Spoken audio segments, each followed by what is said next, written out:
The Honourable Dr Nick Smith. Mr Chairman, I want to answer two questions quite crisply. The question about transparency is very clearly covered in clause 50L in response to the question from the opposition, in that it requires the Minister as soon as possible after a social housing transaction to both in the Gazette and to table a copy in the report of exactly what the transaction is, and that should easily satisfy the concerns about transparency.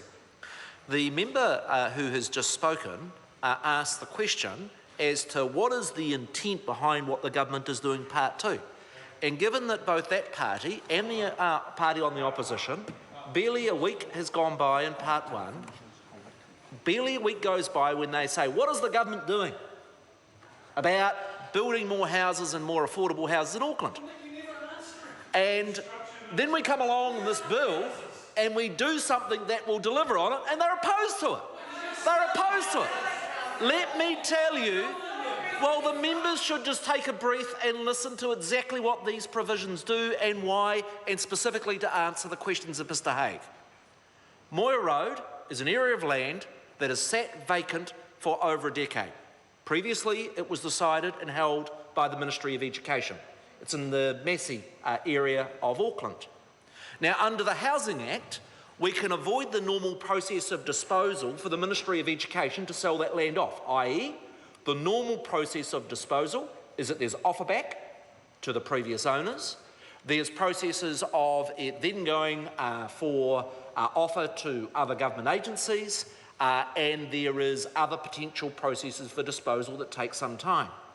Now, the Housing Act enables myself or the other ministers to put their hand up and say, well, actually, we think Auckland's got a housing need, surprise, surprise, and we'd like to use that education land for the purposes of housing. But we want to make plain that not necessarily just state housing, that we might be able to, and I think it's most likely, and the negotiations are underway, to partner with iwi to develop housing on that particular site and mixed housing. And what we're able to do with this section in part one is be able to use that land to then partner with the private sector and build housing on that land. Now, why would there be a member of the House that's opposed to the Crown Land program of using land that has sat around vacant for years, using the powers of the Housing Act to bring forward, bringing that land on stream for the development of houses? And whether it be ex-Ministry of Education land, whether it be NZTA land and other land that I'm in negotiations for, I am not going to have members of the opposition cry out that we make progress on using that land, and then when we bring legislation to the Parliament to enable us to build that houses, they block it at every step of the way. That simply shows they actually are not serious about building the houses and building the affordable houses that cities like Auckland need.